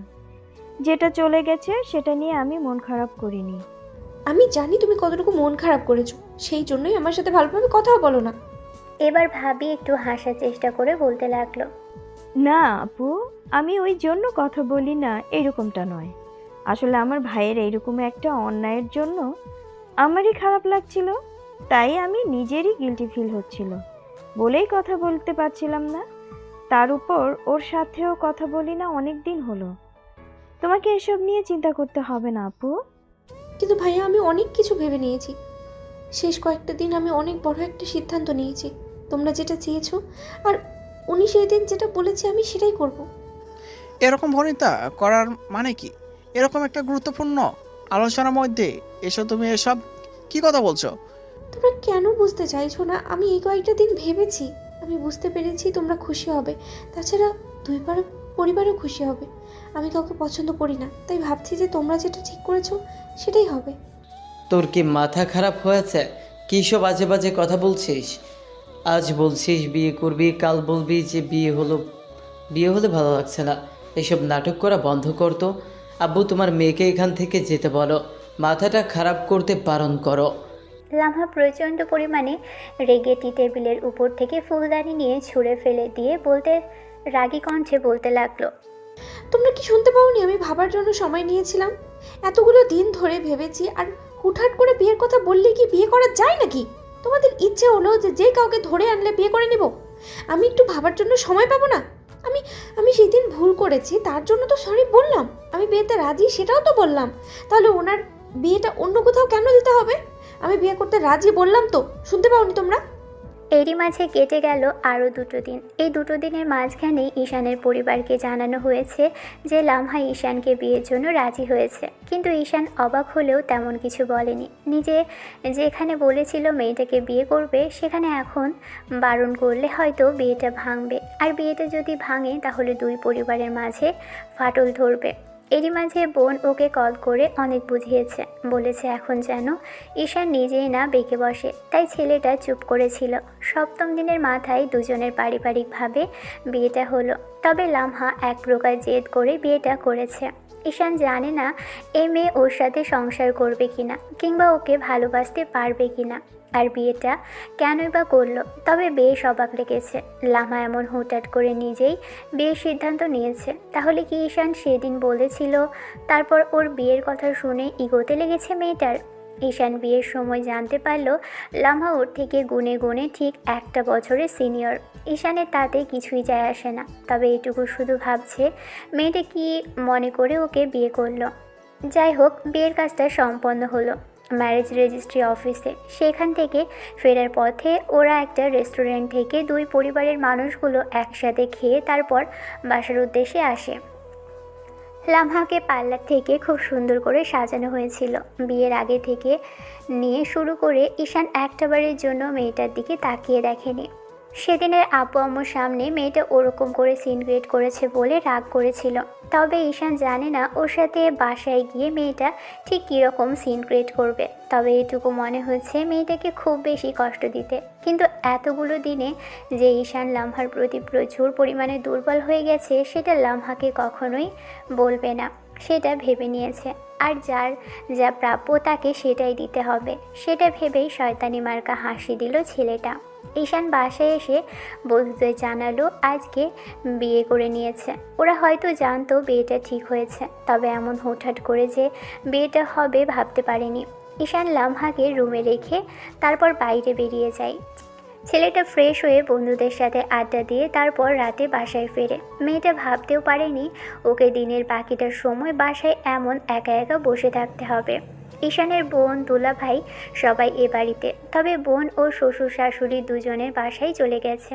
ঈশান বাসায় আসতেই অনেকক্ষণ যাবৎ ঈশান বাসায় আসার পর বকাঝকা করলো। তারপর রাতে সবাই একসঙ্গে ডিনার করলো। লামহা এ বাসাতে অনেকটাই স্বাভাবিক। ঈশান ভাবতে পারছে না মেয়েটা এত স্বাভাবিক আছে কি করে। না জানি যে পরিমাণে রাগী আর জেদি, তাতে ওর সাথে থাকতে পারে কি না সেটা নিয়েই টেনশন হচ্ছে। খাবার খাওয়া দাওয়া শেষ হতেই ঈশান একাই রুমে চলে আসে। একটু বাদে আপু এসে লামহাকে রুমে নিয়ে গেলে তখন ঈশান উঠে গেল। একটু বাদেই ছেলেটা ফিরে এসে তারপর লামহার সামনে কতগুলো টাকা রাখতে মেয়েটা ফ্যাল করে তাকিয়ে রইল। এগুলো কেন? আমি তো এগুলো চাইনি, তাহলে এগুলো কেন দিতে হবে? এগুলো আপনার প্রাপ্য। আর থেকে থেকে তো মোড চেঞ্জ হওয়ার অভ্যাস আছে আপনার। দেখা গেল আজ বাদে কালই বললেন আপনি আমার সাথে থাকবেন না, পরশু আবার ডিভোর্সের জন্য জোর করলেন, তাই আগে থেকেই দিয়ে রাখলাম। ঈশানের মুখে এরকম কথা শুনে লামহার মুখটা কালো হয়ে গেল। ও ভাবতেও পারেনি ঈশান বিয়ের রাতে এমন একটা কথা বলবে। তারপর আবার পরক্ষণে মনে হতে লাগলো সেদিন যেমন করে সিন ক্রিয়েট করেছিল সবার সামনে, তাতে এরকম কথা বলাই স্বাভাবিক। লামহা চুপ করে আছে দেখে ঈশান বলতে লাগলো, এখন বলেন বিয়েটা কেন করলেন? আমি না আপনার থেকে জুনিয়র? তাহলে জুনিয়র একটা ছেলেকে বিয়ে করতে আপনার তো বিবেকে বাধা উচিত। এখন তো আপনার লজ্জা লাগা উচিত। তাহলে বিয়েটা কেন করলেন? নাকি আমি আপনাদের বাসায় যাচ্ছি না, দুই পরিবারের সম্পর্কটা ঠিক রাখতে করলেন? সম্পর্কটা নষ্ট হতো না। আপনি চাইলে কিন্তু আমার সাথে বিষয়টা শেয়ার করতে পারেন, আমি সবাইকে বুঝিয়ে বলতাম। অবশ্য আপনার ইগোর তো আর অভাব নেই। তার উপরে হয়তো সেদিন ওরকম করে গিয়েছিলেন বলে ভেবেছেন সবাই রাগ করে আছে। তেমন কিছুই হয়নি ম্যাডাম। এরকম একটা নাটক না করলেও পারতেন। আমি নিজে থেকে বিয়েতে রাজি হয়েছি। তোমার বিয়েটা সবাই অন্য কোথাও দেওয়ার কথা বলছিল। তুমি না বললে তুমি আমাকে পছন্দ করো? সেটা 1 থেকে 1.5 মাস আগে করতাম, এখন করি না। তুমি মিথ্যে বলছো, রাগের মাথায় এমন কথা বলছো, তাই না? মুড সুইং করার অভ্যাসটা আপনার জন্মগত, আমার নয়। আমার যখন পছন্দ ছিল তখন বলেছিলাম। আমি অতটা চাপা স্বভাবের নয় যে সব কথা মনে চেপে রেখে দেব। এখন আপনার মোড হলো আপনি আমাকে বিয়ে করলেন, কাল আবার ইচ্ছে হলো থাকবেন না, আমার সাথে থাকবেন না। যখন যা ইচ্ছা আপনি সেটাই করলেন। যদি ভেবে থাকেন তাহলে ভুল ধারণা। আমি কতটা বাজে হতে পারি সেটা কিন্তু আপনি চাইলে দেখিয়ে দিতে পারি। ঈশান ফ্রেশ হতে চলে গেল। লামহা বসে হাত মোচড়াতে লাগলো। ছেলেটাকে কি বলবে তার আগে নিজেই এতগুলো কথা শুনিয়ে দিল। তাহলে কি ছেলেটা ওর সাথে রেগে আছে? কথাগুলো ভেবেই লামহার প্রচণ্ড পরিমাণে কান্না পাচ্ছিল। সেদিন রাগের মাথায় একটা কথা বলার কারণে আর এড়িয়ে যাওয়ার কারণে আজকে ঈশান রাগ করে আছে। ছেলেটা রাগ করে আছে, তাতে ওর এত খারাপ লাগছে কেন? তাহলে কি ওকে ভালোবেসে ফেললো? ঈশান ফ্রেশ হয়ে আসতেই একটু বাদে লামহা নিজে গিয়েও ফ্রেশ হয়ে আসলো। তারপর নামাজ পড়ার কথা বলে তখন ঈশান মেয়েটার সাথে নফল নামাজ ঠিকই পড়ে নিল। তারপর ছেলেটা একাই গিয়ে বেডে শুয়ে পড়ল, যার জন্য লামহা বেশ খানিকক্ষণ অবাক চোখে ওর দিকে তাকিয়ে রইল। ঈশান মেয়েটাকে এমন করে তাকিয়ে থাকতে দেখে একটা সময়ে উঠে আসে আর কি যেন মনে করে মেয়েটাকে পাজা করে তুলল, যার জন্য লামহা বেশ খানিকটা লজ্জায় পড়ে যায়। তারপর কিছু বুঝে ওঠার আগেই মেয়েটাকে বেড এনে শুইয়ে দিয়ে গিয়ে ড্রিম লাইটটা জ্বালিয়ে দিয়ে এসে ওর পাশে শুয়ে পড়ে। লামহা কিছু বুঝে ওঠার আগেই ঈশান ওর কাছে চলে আসে। মেয়েটা আরও অবাক হলো যখন ঈশান ওর গলায় নাক ডোবালো, যার জন্য লামহা চোখ মুখ খিচে বন্ধ করে নিল। লামহা কিছু বুঝে ওঠার আগেই ছেলেটা ওর বুকের উপর থেকে আলতো করে শাড়ির আঁচলটা সরিয়ে দেয়। তারপর বুকের উপর কতগুলো চুমু খেয়েছে তার ঠিক নেই। ছেলেটা আজকে পুরোই উন্মাদ হয়ে গেছে। তাহলে কি ও রাগের মাথায় এগুলো করছে নাকি ওকে শাস্তি দেওয়ার জন্য করছে? কিছুই বুঝতে পারছে না। তবে খুব বেশি অদ্ভুত লাগছে ছেলেটার এরকম কর্মকাণ্ডে। লামহা ভেবেছিল বিয়ের পর ওকে অন্তত কয়েকটা দিনের জন্য হলেও একটু সময় দিবে ঈশান সবটা মানিয়ে নিতে, কিন্তু ছেলেটা তার কিছুই করলো না। উল্টো বিয়ের প্রথম রাতেই এসে এরকম বাজে আর তিক্ততার সাথে ওকে পরিচয় করিয়ে দিল। লামহা কিছু বলতে পারল না, চুপচাপ শুধু চোখ বন্ধ করে সবটা সহ্য করে নিল। একটা সময় যখন লামহা ঈশানের এমন স্পর্শে নিজেও খানিকটা উত্তেজিত হয়ে যায়, তারপর ছেলেটাকে নিজের সাথে বারবার আঁকড়ে ধরার চেষ্টা করতে থাকে। লামহা ভুলেই গেল আজ ওদের বিয়ের প্রথম রাত আর ঈশানের রাগের বশে ওর কাছে এসেছে। বেশ খানিকক্ষণ পর যখন ঈশান লামহাকে ছেড়ে দেয়, ঠিক তখন মেয়েটা এক সাইডে শুয়ে পড়ল। ঈশান নিজে থেকে এসে ওর বুকের মধ্যে কেমন যেন মাথা রাখে। ছেলেটা ক্লান্ত হয়ে চোখ বন্ধ করে নিয়েছে, ওর বুকের মধ্যে মাথা রেখে চুপচাপ শুয়ে আছে। দুজনের শরীরে একটা সুতা পর্যন্ত নেই। লামার অবাক লাগছে, আজ বিয়ে হলো আর আজকে এমন একটা কাণ্ড ঘটালো ছেলেটা। ঈশান কি ওকে একটু সময় দিতে পারতো না?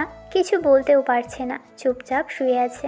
বিয়ের প্রথম দিনই এমন তিক্ত অনুভূতির সম্মুখীন হলো, সেটাই বারবার ভাবছে। এতক্ষণ পুরো রুম জুড়ে দুষ্টু মিষ্টি ভালোবাসার কিছু শব্দ বিচরণ করলেও এখন নীরবতায় এসে পুরো রুম জুড়ে বিরাজ করছে। ছেলেটা কি এই জন্যই ওকে বিয়ে করলো? কথাগুলো ভেবেই বুকের ভিতর কেমন ধক করে উঠল। পরদিন যখন লামহার ঘুম ভাঙলো তখন খেয়াল করে দেখলো ঈশান পাশে নেই। তারপর একটু আশেপাশে চোখ বোলাতেই দেখে ছেলেটা ব্যালকানিতে শুধু একটা ট্রাউজার আর একটা টি শার্ট পরে দাঁড়িয়ে আছে। লামা উঠে গিয়ে ফ্রেশ হয়ে নেয়। শাওয়ার নেওয়ার সময় বারবার কাল রাতের কথাগুলো ভাবতে থাকে। লামা ভাবছে হঠাৎ করে কোথা থেকে কি হলো আর কিভাবে ওদের দুজনের মাঝে এরকম ফিজিক্যালি রিলেশনটা হলো। লামার সবটা অদ্ভুত লাগলেও এখন কেমন যেন ঈশানের প্রতি একটা তিক্ত ঘৃণা কাজ করছে। ছেলেটা ওকে একটু সময় দিতে পারলো না। আবার পরক্ষণে মনে হচ্ছে সেদিন রিজেক্ট করে দেওয়ার জন্য ওরকম করে মুড নিয়ে কথা বলার কারণেই হয়তো আজকে এরকম সিন ক্রিয়েট করলো। লামা শাড়ি পরে এসে তারপর আয়নার সামনে দাঁড়িয়ে নিজেকে গোছানোয় ব্যস্ত হলো। তারপর ঘাড়ে আর গলার দিকে তাকাতেই দেখে অসংখ্য কামড়ের দাগ, যেগুলো রাতে ঈশান দিয়েছে। লামার এমন কিছু দেখে খুব বেশি অদ্ভুত না লাগলেও অবাগের চরম সীমানায় পৌঁছালো মেয়েটা। কারণ হুটহাট করে কোথা থেকে কি হলো বুঝতেই পারেনি। ছেলেটা ওর কাছে আসবে না বলে দূরে সরে যেতে চাইছিল, তখন ওর কারণে আবার কাছে আসলো। তারপরই হুটহাট করে এমন কিছু হলো। লামহা কাল রাতের বিষয়টা মাথা থেকে সরাতেই পারছে না।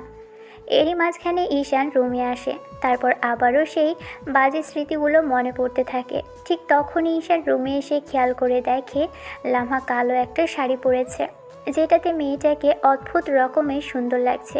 তবে মেয়েটার মুখে বিষণ্ণতার ছাপ। মেয়েটা বিয়েটা নিজে থেকে করলো আর রাতে এরকম কিছু সম্মুখীন হলো, বিষয়টা ভাবতেই পারছে না। এরই মাঝখানে এসে যখন ওর থেকে কিছুটা দূরে দাঁড়ালো, খেয়াল করলো মেয়েটার শাড়ি গলিয়ে উন্মত্ত সাদা ধবধবে কোমরটা দেখা যাচ্ছে। রাতে তেমন করে ভালোভাবে খেয়াল না করলেও এখন দেখছে বাঁকানো শরীরটাকে একদম মোহনীয় লাগছে। তার উপর কোমর ছাড়িয়ে হাঁটু অবধি চুলগুলো থেকে টুপটুপ করে পানি পড়ছে। ইচ্ছে করছিল আরেকবার মেয়েটাকে ছুঁয়ে দিতে, যে ভাবার সেই কাজ। ঈশান লামহার কাছাকাছি আসলো। যখনই মেয়েটার পিছন দিকে ফিরতে যাবে তার আগে ঈশান ওর শাড়ির নিচ দিয়ে পেটের উপর দুহাত রেখে নিজের সাথে জড়িয়ে ধরল। মেয়েটা চমকে উঠে তারপর পিছন ফিরতে গেলেই ঈশান তার আগেই ওর ঘাড়ে নাক ডুবালো, যার কারণে লামহা অসম্ভব রকমের ভয় পেয়ে গেল। কাল রাতের মতো আবার জোর জবরদস্তি করবে না তো ছেলেটা? কাল রাতে অবশ্য ঈশান কোনো বাধা দেয়নি, কিন্তু এখন যদি তেমন করার চেষ্টা করে তাহলে নিশ্চয়ই বাধা দিবে। কথাগুলো ভেবেই মনে হতে লাগলো এই ছেলেটার কি এগুলো ছাড়া আর কিছু চায় না। কথাগুলো ভেবেই লামা যখনই কিছু বলবে তার আগে ঈশান ওর গলায় ডিপলি একটা কিস করলো। তারপর চুলগুলো সরিয়ে দিতেই খেয়াল করে দেখলো ঘাড়ে আর গলায় অসংখ্য কামড়ের দাগ, যেটা দেখে নিজেরই খারাপ লাগলো। ঈশান মেয়েটার কানের কাছে মুখ নিয়ে ফিসফিস করে বলল, কাল রাতে খুব কষ্ট হয়েছে না? আদরগুলো খুব বেশি রুডলি ছিল। ছেলেটা রাগের মাথায় কাল রাতে এমন করলেও এখন হয়তো নিজের ভুলটা বুঝতে পেরেছে। লামহা মাথা নেড়ে বাচ্চাদের মতো উত্তর দিতেই ঈশানুর লাগায় তার মাঝে আরও কয়েকটা ড্রিলি কিস করলো। মেয়েটা ঈশানের হাতের উপর এক হাত রাখলো, আরেক হাতে শাড়িটা খুব শক্ত করে খামচে ধরে চুপ করে রইল। এবার ঈশান হঠাৎই লামহাকে ছেড়ে দিল। কয়েক সেন্টিমিটারের দূরত্বে গিয়ে বলতে লাগলো, ঠিক এতখানি খারাপ আমার সেদিন লেগেছে যেদিন তুমি আমাকে রিজেক্ট করে দিয়েছিলে, যেদিন আব্বু আম্মুর সামনে থেকে সিনকেট করে চলে গিয়েছিলে। আমাকে তোমার পছন্দ না, বিয়ে করবে না সেটা বাসায় গিয়ে জানিয়ে দিলে আমি তাতে কিচ্ছু মনে করতাম না, কিন্তু আব্বু আম্মুর সামনে এরকম সিনকেট করাটা তোমার জন্য অন্যায় ছিল। সেজন্য রাতে জোর করে তোমার কাছে এসেছিলাম। আমি চাইনি এমন কিছু করতে। আশা করি তুমি বুঝতে পেরেছো যে ভালোবাসা ছাড়া হাজব্যান্ড যদি কাছে আসে সেই আদর আর স্পর্শগুলো কতটা তিক্ততায় পরিণত হয়। ঈশানের বলা প্রত্যেকটা কথা থেকে লামহার মনে হচ্ছে বুকের ভিতর তোলপাড় চলছে। কেন জানি মনে হচ্ছে ছেলেটা ওকে এত কষ্ট কেন দিচ্ছে। যেখানে ও নিজেই রাগ দেখাতে পারত সেখানে কিনা আজকে ছেলেটা ওকে কেমন করে কষ্ট দিচ্ছে। লামহা কিছুতেই মানতে পারছে না এসব। এরই মাঝখানে ঈশান ওয়াশরুমে চলে যায়। ঈশান আর লামহার সাথে কথা বলেনি। পুরো দিনটা মেয়েটার রুমে বসেই রইল। খাওয়া দাওয়া করে আম্মুর সাথে অনেকক্ষণ কথা বলল। ঈশান আশেপাশে ঘুরঘুর করলো, তারপরও লোকটার সাথে একটাবারও কথা বলল না। লামার এখন নিজেকেই ছোট বলে মনে হয়েছে। ঈশানকে তো কখনো বাধা দিল না ওর কাছে আসার জন্য, ভেবেছিল যে সবটা ঠিক হয়ে যাবে। কিন্তু ঈশান সকালে যে কথাগুলো বলল, তারপর মনে হচ্ছে যে ছেলেটা বোধহয় এখন থেকে ওর সাথে ঠিক এরকম রুড বিহেভ করবে, যেটা ভেবেই খুব খারাপ লাগছে। কাকে বলবে এসব কষ্টের কথা, সেটাই ভেবে পাচ্ছে না লামহা। বিকেল গড়িয়ে সন্ধ্যার মুখে ঈশানকে ব্যালকানিতে বসে থাকতে দেখে এসে ওর পাশেই দাঁড়ালো মেয়েটা। হাঁসফাঁস করতে লাগলো। দুহাত ভর্তি চুড়ি পরেছে মেয়েটা, কালো শাড়িতে মেয়েটাকে অসম্ভব রকমের সুন্দর লাগছে। তার উপর একটু সুন্দর করে সেজেছে, যার জন্য একদম বউ বউ লাগছে। ইচ্ছে তো করছে মেয়েটাকে কাছে টেনে নিয়ে কোলের মধ্যে বসিয়ে খুব করে আদর করে দিতে, কিন্তু কিছুতেই নিজের ইচ্ছেটাকে আর প্রাধান্য দিল না, চুপ করে রইল। ঈশান উঠে যেতে গেলে তখন লামহা বলতে লাগলো, আমি আমার বিহেভের জন্য খুবই বেশি সরি ঈশান। আমি আসলে বুঝতে পারিনি যে ভবিষ্যতে আপনাকে বিয়ে করব, আর আপনাকে নিয়ে ভেবে আপনার প্রতি যে দুর্বলতা আসবে সেটা কল্পনাও করতে পারিনি। প্লিজ আমার উপরে রাগ করে থাকবেন না। আপনি আমার সাথে রুডলি বিহেভ করছেন, তাতে আমি কিছু মনে করিনি, কিন্তু আপনি বারবার এমন করে দূরে সরে গেলে আমার খারাপ লাগবে ঈশান। আপনি যে কথাগুলো বলেছেন তাতে মনে হচ্ছে আমি পৃথিবীর সবচেয়ে বড় অন্যায় করে ফেলেছি। আমি কথা দিচ্ছি এরপর থেকে আর কোনো অভিযোগ করার সুযোগ দেব না। বিয়ের পর থেকে গত 7টা দিন ঈশান এদিকে ওদিকে ঘুরে বেরিয়েছে, লামহাকে তেমন করে সময় দেয়নি, যার জন্য মেয়েটা মনমরা হয়ে আছে। আমু বারবার ছেলেকে বলেছে মেয়েটাকে নিয়ে ঘুরতে বেরোতে সময় দিতে। লামহার প্রতিনিয়ত মন খারাপ করে থাকে, তার উপর ছেলেটা এমন ইগনোরগুলো মানতে পারছে না। ঈশান বুঝতে পারে মেয়েটা কষ্ট পাচ্ছে ভিতরে ভিতরে। 7ম দিনের মাথায় ঈশান শ্বশুর বাড়িতে যায়, সেখানে গিয়ে বেশ আদর আপ্যায়ন পেল। তারপর বাসাতে ফিরে আসার পর লামহা ওকে কিছু বলতে চাইছিল, কিন্তু তার আগেই ছেলেটা বাইরে বেরিয়ে যায়। লামহা রুমে মন খারাপ করে বসেই রইল। তারপর রাতে ফিরে যখন ছেলেটা খাওয়া দাওয়া করে রুমে আসে, তখন লামহা ঈশানের সামনে দাঁড়াতেই ঈশান ওর দিক থেকে চোখ ফিরিয়ে নিতে গেলে মেয়েটা বলতে লাগলো, সামান্য একটা কারণে এত খারাপ, এত কষ্ট কেন দিচ্ছ আমাকে? তুমি বুঝতে পারছো না ঈশান, তোমার এত কাছে থেকেও আমার কাছে মনে হচ্ছে তুমি আমার থেকে 1000 মাইল দূরে। এমন করে ইগনোর কেন করতেছো? একটু কথা বলো না আমার সাথে। আমি কি খুব বেশি অন্যায় করে ফেলেছি? মানছি আমি অন্যায় করেছি, তার জন্য শাস্তি দিয়েছো না? আর কত শাস্তি দিবে? অন্তত এখন আর রাগ করে থেকো না প্লিজ। আমি তোমার উপর রাগ করিনি। এসব কথা বলে বারবার কেন পুরনো ঘটনা মনে করাতে চাইছো? আমি কি একবারও বলেছি তোমার উপর রাগ করে আছি? রাগ করে যদি থাকতাম তাহলে তোমার সাথে কথা বলতাম না, তাই না? না চাইলেও বলতে হয়, তাই না? কোথায় বাসায় গেলাম একবার, আমার সাথে একটু কথাও বলোনি। সবসময় বাইরে বাইরে থাকো, তাহলে বিয়ে করা কি খুব বেশি দরকার ছিল? এটা আমি না, তোমার জোরাজোরিতে করতে হয়েছে। তাহলে এখন কেন বলছো? তার জন্য আমি খুবই দুঃখিত। তুমি বলো আমাকে কি করতে হবে, আমি সেটাই করব। তারপরেও আমার সাথে ভালোভাবে কথা বলো প্লিজ। সবসময় এমন চুপ করে থাকলে তাতে একটা মেয়ের কতটা খারাপ লাগতে পারে তুমি বুঝতে পারো না? বিয়ের পর থেকে আজ পর্যন্ত তুমি আমার সাথে একটু ভালোভাবে কথা বলোনি। আমাকে কি তোমার পছন্দ না? তাহলে বিয়ের কথা কেন বলেছিলে সেই দিন? ঈশান মেয়েটার দিকে চুপচাপ তাকিয়ে রইল। লামহা চোখে পানি টলমল করছে। মেয়েটা হাতের উল্টো পিঠ দিয়ে চোখ জোড়া মুছে নিয়ে বলতে লাগলো। লামহা অসহায় আর অবাক চোখে মেয়েটার দিকে তাকিয়ে রইল। দুই পরিবারের ভালোর জন্য আমি বিয়েটা করেছি, যেন কেউ মন খারাপ না করে, কষ্ট না পায়, সেই জন্য। আর আপুর কথাটা একবার ভেবেছো? আমাদের বিয়েতে আপু কতটা খুশি হয়েছিল। আমাকে জড়িয়ে ধরে বলেছে তার ভাইয়ের সাথে আমি ভালো থাকবো, অনেক ভালো থাকবো। বিয়ের পর থেকে তুমি শুধু আমাকে মানসিক যন্ত্রণাই দিয়ে যাচ্ছ। এর থেকে তো বিয়ে না করলেই হতো, সেটাই তো ভালো ছিল। তাহলে বিয়েটা কেন করেছিলে? আমি তোমাকে জোর করেছিলাম? তাছাড়া সবার ভালোর কথা বুঝে তুমি বিয়ে করে ফেললে, আমার কথা তো ভাবোনি। যদি তাই হতো তাহলে বিয়ে করতাম না। আর তুমি জোর করার পরেও কি আমি তোমাকে একটা বার বাধা দিয়েছি সেই দিন? আমি তোমাকে ভালোবাসি, তুমি বুঝতে পারো না। 1 মাস তোমাকে নিয়ে ভেবেছি, আর পরে তোমার বিয়ের কথা শুনে কেন আমি নিজে থেকে বিয়ের কথা বললাম?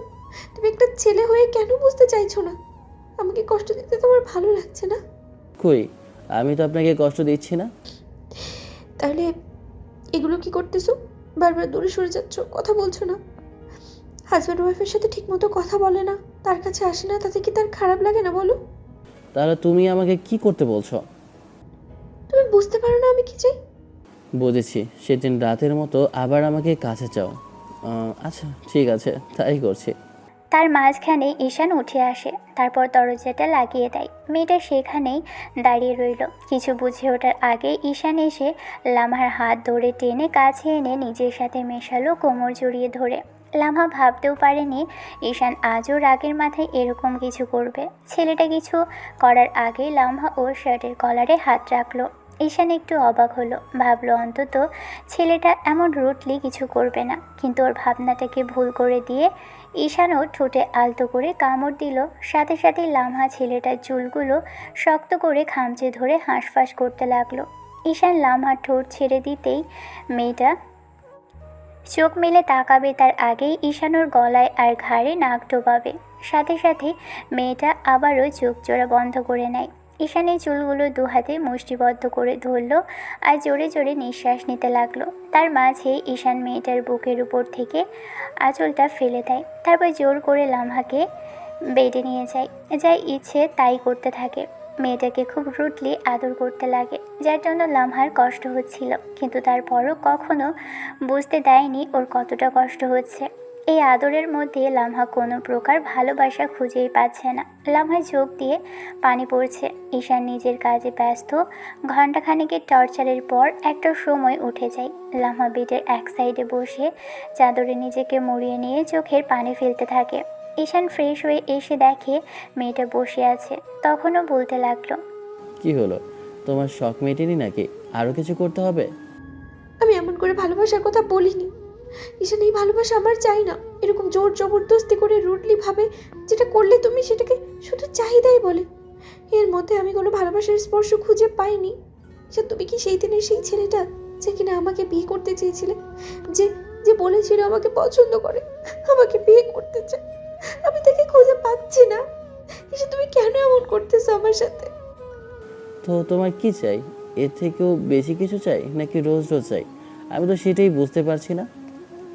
ঈশান রাগের মাথায় কথাটা বলতেই লামহা মুখটা দুহাতে ঢেকে ফুপিয়ে কেঁদে উঠল। কিছুক্ষণ যাবৎ কান্না করে ওয়াশরুমে চলে যায় মেয়েটা। এমন করে কাটতে লাগলো দিন। মাঝে কেটে গেছে 2টা মাস। এই 2টা মাসে ঈশান কতবার জোর করে লামহার কাছে এসেছে তা ঠিক নেই, তবে মেয়েটা ওকে আটকায়নি কখনো। লামহা চায়নি ঈশান ওর কাছে আসুক, এমন করে ওকে ভালোবাসুক। তবে কেন যে ছেলেটা এমন করে? লামার প্রতি রাতে কান্না করে। সেদিনের সেই ছেলেটা যাকে চায়নি তাকেই ভালোবেসে বিয়ে করলো, তবে তার ভালোবাসাটা পাচ্ছে না, শুধু চাহিদাটাই মেটাচ্ছে। এসব কাকে বলবে? যাকে ভালোবেসে বিয়ে করে এ বাড়িতে আসলো তাকে বোঝাতেও পারলো না যে কতটুকু ভালোবাসে। লামার ঈশানের আম্মু আব্বুর সামনে খুব হাসি খুশিই থাকে, তবে ঈশানকে যতবার ভালোবাসার কথা বলে ততবারই ছেলেটা জোর করে কাছে আসে আর বলে এটাই নাকি ওর ভালোবাসা। এই 2টা মাসেই লামা অনেকবার চেষ্টা করেছে ঈশানকে বোঝানোর, কিন্তু ছেলেটা বুঝতেই চায় না। এরই মাঝখানে ঈশান অফিসে যাওয়া শুরু করেছে আব্বুর জোর জবরদস্তিতে। ছেলেটা অফিসে যায়, আবার দুপুরের মধ্যে ফিরে আসে। ঈশানের যখন ইচ্ছে হয় লামহাকে জোর করে কাছে টেনে নেয়, তারপরও মেয়েটা মুখ বুঝেই সবটা সহ্য করে নেয়। ঈশান লামহাকে বলেছে যেন ভুলেও প্রেগনেন্ট না হয়। সেদিন ঈশানের কথার বিপরীতে লামহা বলেছিল, জোর করে কাছে আসতে পারে, আমার সাথে পুরুষত্ব দেখাতে পারে, আর বউ প্রেগনেন্ট হলে তাতে সমস্যা? আমি এখন বেবি নেওয়ার জন্য প্রস্তুত নই লামহা। তারপরও যদি কথার বাইরে যাও তাহলে এর ফল ভালো হবে না বলে দিলাম। আমি বলেছি এত তাড়াতাড়ি বেবি নিব না, তো নিব না। যখন ইচ্ছা হবে তখন নিব। এখন চুপচাপ থাকবে। লামহা এরই মাঝে বাসায় যেতে ইচ্ছে করছিল, তাই ঈশান দিয়ে এসেছে। লামহা বাসায় নেই, তাই আম্মু কেমন মুখ কালো করে রেখেছে। ঈশান অফিস থেকে এসে দেখলো আম্মু মন খারাপ করে আছে। অন্যদিন হলে লামহা ঈশান বাসাতে ফিরতেই ছুটে আসতো, আজকে তার কিছুই হলো না। ঈশান ভেবেছিল মেয়েটা বিয়ের থেকে অফিসে দেখাশোনা করবে, বাইরে বাইরে ঘুরবে, তেমনটা কিছুই হয়নি। লামহা একদম বোনটার মতোই পাকা গৃহিণী হয়ে গেছে। বাসায় থাকলে এটা ওটা রান্না করবে, এই করবে সেই করবে, আম্মুর সাথে গল্প করবে। ঈশানের কাপড় ধোয়া থেকে শুরু করে সবই করে। ঈশান বিয়ের কয়েকদিন রাগ করে না হয় লামহার সাথে বাজে বিহেভ করেছে, কিন্তু এখনও যে কেন এরকম করছে নিজেও জানে না। এখন কেমন জানি লাগে। মেয়েটা সেদিনের বলা কথাটা ভাবলেই বুকের ভিতর তোলপাড় শুরু করেছিল। পুরো একটা মাস ঈশানের মনে হয়েছে ও একটা যন্ত্রণার মধ্যে রয়েছে। আব্বু আম্মুর কাছ থেকে যে কত কথা শুনতে হয়েছে সেজন্য সেটা শুধু নিজেই জানে। ঈশান লামহাকে কখনো বলেনি সেদিন ওকে বিয়ে করাবে। কথাটা বলার পর আব্বু ওকে ঠিক কতটুকু কথা শুনিয়েছে, যার জন্য ছেলেটা প্রচণ্ড পরিমাণে রেগে গিয়েছিল। তারপর আবার যখন মেয়েটা নিজে থেকেই বিয়েতে রাজি হলো তখন ওর খুশি হবার কথা ছিল, কিন্তু তাতেও হয়নি। উল্টো মেয়েটাকে কাছে পেয়ে জোর জবরদস্তি করেছে। ঈশান বাসে এসে ফ্রেশ হয়ে রকিং চেয়ারে বসলো। বারবার মেয়েটার কান্নামাখা মুখটা ভেসে উঠেছে। ঈশান খেয়াল করে প্রতি রাতে ও ঘুমিয়ে গেলে লামহা চোখের পানি ফেলে, বলতে পারে না ওর বুকে ঘুমাবে। মেয়েটা কিছু একটা চাই। শারীরিক সুখটা তখনই পরিপূর্ণ আর তৃপ্তময় হয় যখন দুটো ভালোবাসার মানুষকে ভালোবেসেই স্পর্শ করে, কিন্তু সেটা যদি না হয় তাহলে সেই স্পর্শটা তিক্ততায় পরিণত হয়। লামহা বাসায় গিয়ে আব্বু আম্মু ভাইয়া ভাবির সাথে বেশ ভালোভাবেই সময় কাটালেও অন্যদিকে ঈশানের কাছে কেমন জানি পুরো বাসাটাই ফাঁকা ফাঁকা লাগছিল। সন্ধ্যার মুখে বাসা থেকে বেরোবে ঠিক তখনই আম্মু বলতে লাগলো, কোথায় যাচ্ছ? একটু বাইরে যাচ্ছি, বন্ধুর সাথে দেখা করতে। কেন? দুদিন হলো বৌমা বাসায় নেই। তোমার কি এখনো মনে হচ্ছে না ওকে বাসায় আনা দরকার? তোমার না হয় ওকে প্রয়োজন নেই, কিন্তু আমি বাসায় একা একা থাকলে আমার ভালো লাগছে না। এক মেয়েকে ওদের বাসায় পাঠিয়েছি, আরেকজন এই বাসায় আসার পর তাকে মেয়ে হিসেবে ভালোবাসতে আরম্ভ করেছি। তুমি ওকে বাসায় নিয়ে আসো। আমি এত কিছু জানতে চাই না। তুমি এক্ষুনি গিয়ে বৌমাকে নিয়ে আসবে, আর যদি তা না হয় রাতটা থেকে তারপর বাসায় আসবে কাল। আম্মু জোড়াজুড়িতে বাইক নিয়ে বেরিয়ে পড়ল ঈশান। তারপর ঈশানের বাসার সামনে এসে বেশ কিছুক্ষণ দাঁড়িয়ে রইল। তারপর আপুকে কল করতে লাগলো। আপু কলটা রিসিভ করছে না। শেষের লামহাকে কয়েকবার কল করতে মেয়েটা দৌড়ে আসে। কলিং বেল দেওয়ার আগেই যখনই দরজা খুলে দিল খেয়াল করলো ঈশান দাঁড়িয়ে আছে। ছেলেটার দু হাত ভর্তি মিষ্টি আর ফলমূল আর কিছু শপিং ব্যাগ। এগুলো দেখে লামহা খানিকটা খুশি হলো। তাড়াহুড়ো করে ওর হাত থেকে ব্যাগগুলো নিয়ে বলতে লাগলো, তুমি না আসবে একটাবার আমাকে বলবে না? আমি আরও ভাবলাম তুমি নিতেই আসবে না। আমি কাল আব্বুকে বলবো যেন আমাকে এসে নিয়ে যায়। কেন? আমি আগে আসলে কি করতে? আজব তো, এটা তোমার শ্বশুরবাড়ি না? শ্বশুরবাড়ি আসবে, কিছু রান্না করতে হবে না তোমার জন্য?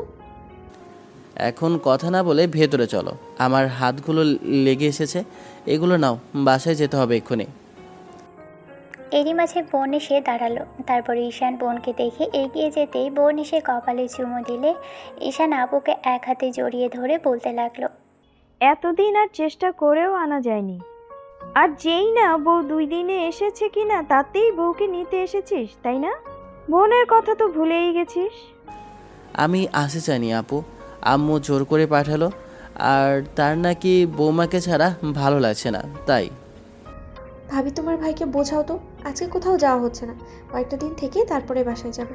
আমি ওর জন্য নাস্তার ব্যবস্থা করছি। ঈশান খেয়াল করলো গোলাপি কালারের শাড়িতে মেয়েটাকে আজকে প্রচণ্ড পরিমাণে সুন্দর লাগছে। বিয়ের প্রথম দিন 2-3 দিন বাদেই ঈশান বলেছিল, যার জন্য মেয়েটা এখন প্রতিদিনই শাড়ি পরে। 2 হাত ভর্তি চুড়ি, হালকা লিপস্টিক, কপালে ছোট্ট টিপ, সব মিলিয়ে যেন একদম রাজকুমারী। ঈশান কিছুক্ষণ মেয়েটার দিকে তাকিয়ে রইল। লামহা ঝুলে যেতেই বোন ওকে খোঁচা মেরে বলতে লাগলো, আসতে না আসতেই শুরু হয়ে গেল বউকে দেখা। রাতে অনেক দেখতে পাবি, এখন গিয়ে ফ্রেশ হ। আর আমি কি কি যেন শুনলাম, সেগুলো নিয়ে তোর সাথে কথা আছে।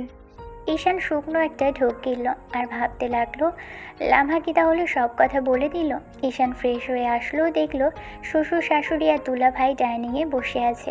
ঈশান এসে কুশল বিনিময় করে বসতেই ওর খবরাখবর নিতে লাগলো। 2 দিনের জন্য বেড়াতে এসেছো, এত কাজ করতে হবে না ননদিনী। এবার বসো তোমার হাজবেন্ডের পাশে, বসে দেখো কি লাগে না লাগে, দরকার হলে ওকে খাইয়ে দাও। ঈশান বোনের দিকে চোখ গরম করে তাকালো। খাওয়া দাওয়া শেষ করে ছেলেটা শ্বশুর শাশুড়ির সাথে কথা বলল। রাতে আর বাসায় যাওয়া হলো না। ভাবলো কাল দুপুরের দিকে বেরিয়ে পড়বে। সকালে সকালে বেরোনো যাবে না, তার উপর কাল ছুটির দিন, তাই হয়তো যেতেও দিবে না। ঈশান রুমে এসে বেডে শুতেই মেয়েটা এসে কেমন যেন ঈশানের দিকে তাকিয়ে আছে। লামা ঈশানের হাতের উপর একটা হাত রাখতেই ঈশান ওকে হাতের দিকে তাকালো। এবার লামা একটু মুচকি হেসে বলতে লাগলো, আসতে যখন চেয়েছিলাম তখন বললে যা চলে যাও, তাতে তোমার নাকি কিছুই না। এখন এসেছে বলে মিস করছিলে আমায়? কেন তোমাকে মিস করতে হবে কেন? আমার কতগুলো গার্লফ্রেন্ড, তাদের থাকতে আমি তোমাকে কেন মিস করব? সোজা কথা সোজাভাবে উত্তর দিলেই তো হয়। বলতে পারো না যে মিস করছিলে? আচ্ছা ঠিক আছে, বুঝলাম তুমি মিস করছিলে না, কিন্তু আমি খুব মিস করছিলাম ঈশান।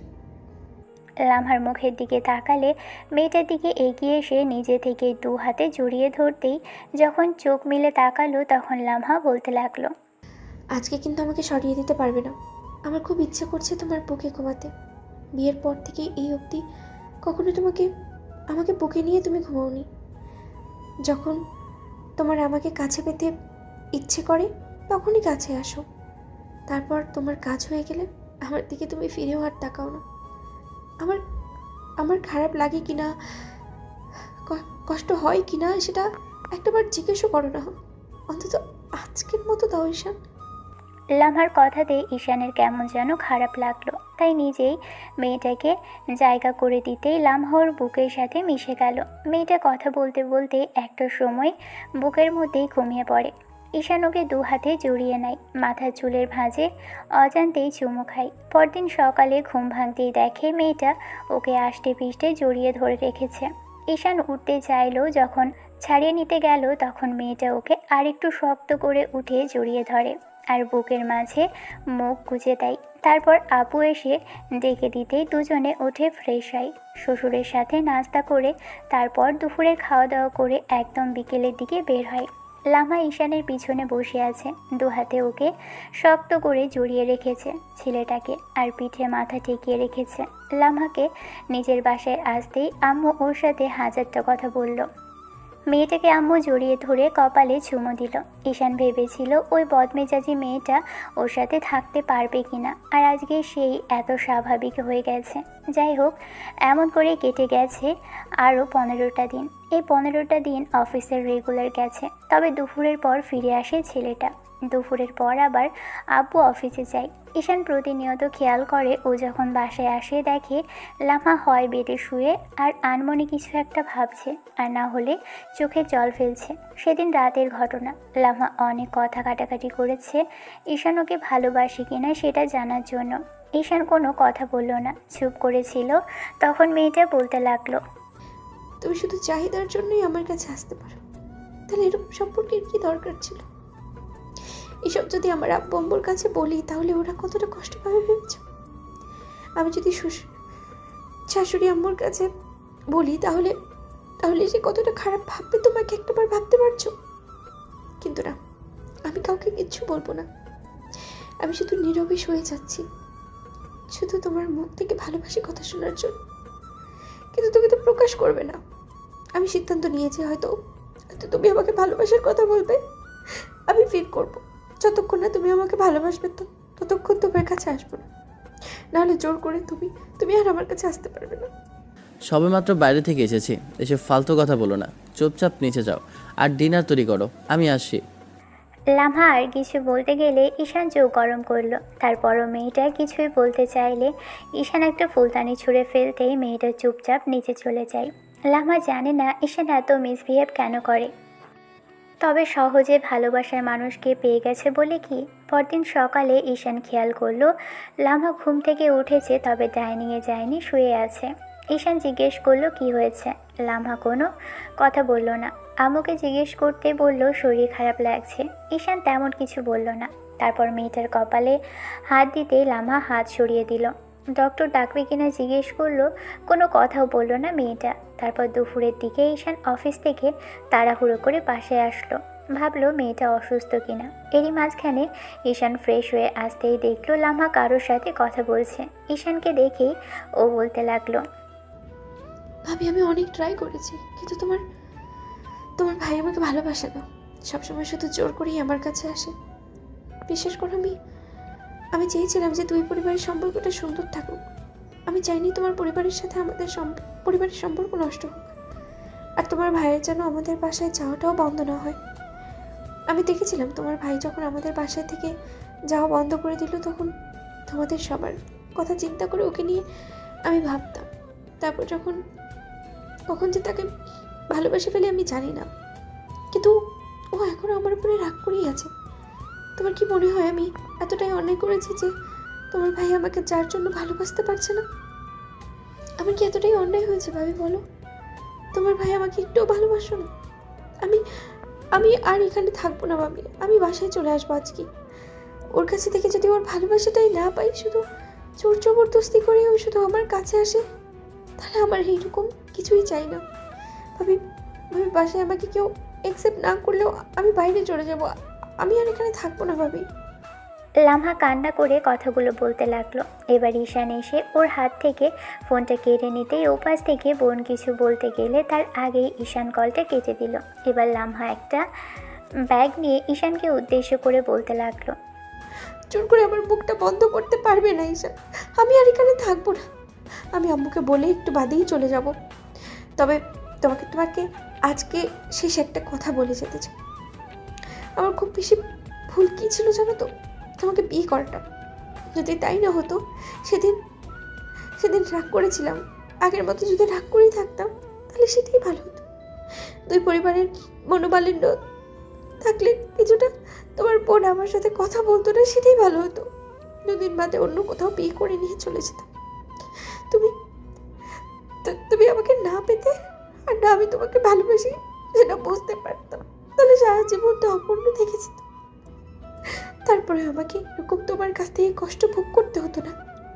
ঈশান আমি চলে যাবো, আমি থাকবো না তোমার সাথে।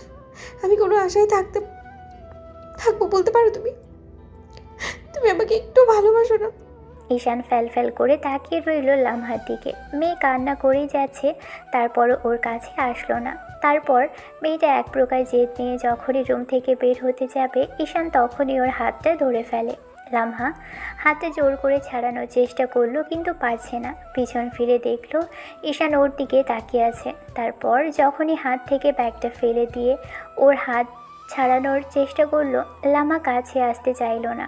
জোর করে হাত ছাড়িয়ে নিয়ে আবারও যখন দরজার দিকে যাবে, ঈশান দৌড়ে এসে ওকে জাপটে পিছন থেকে জড়িয়ে ধরে। তারপর পেটের উপর দু হাত রেখে স্লাইড করতে আরম্ভ করলো। তারপরও লামহা জোর জবরদস্তি করতে লাগলো আর কান্না করতে লাগলো নিজেকে ছাড়ানোর জন্য। কিন্তু ঈশান কোনো কিছুতেই আটকাতে পারছে না। মেয়েটা ওকে জোর করে ছেড়ে দিয়ে চাইছে, তখন ঈশান ওর ঘাড়ে গলায় নাক ডুবিয়ে অনেকগুলো চুমু খেলো। লামহা কান্না করতে করতে বলছে, ছাড়ো আমাকে, তুমি আমাকে একটু ভালোবাসো না?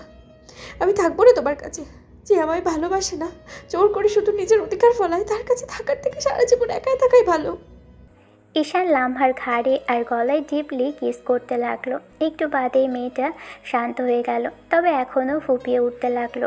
ঈশান এবার লামহার কানের কাছে আলতো করে মুখ নিয়ে কানে লতিতে চুমু খেয়ে একটু কামড় দিয়ে বলল, আই এম সরি জান পাখি, আমি তো তোমায় ভালোবাসি, বলো নিজে থেকে বেশি ভালোবাসি সোনা। আর কখনো কষ্ট দেব না বেবি। দেখি তাকাও আমার দিকে জানটা। লামহা নিজেই জোর জবরদস্তি করতে লাগলো নিজেকে ছাড়াতে, আর ঈশান ওকে ঘোরানোর চেষ্টা করতে লাগলো। একটু সময় ঈশান মেয়েটাকে জোর করে নিজের দিকে ঘুরিয়ে এবার সামনে থেকে ঘাড়ে আর গলায় চুমু দিল। তারপর বুকের উপর থেকে শাড়ির আঁচলটা ফেলে দিয়ে বুকে মুখ গুজে দিয়ে কিস করতে লাগলো। শেষে লামহা আর থাকতে না পেরে ঈশানের চুলগুলো শক্ত করে খামচে ধরল।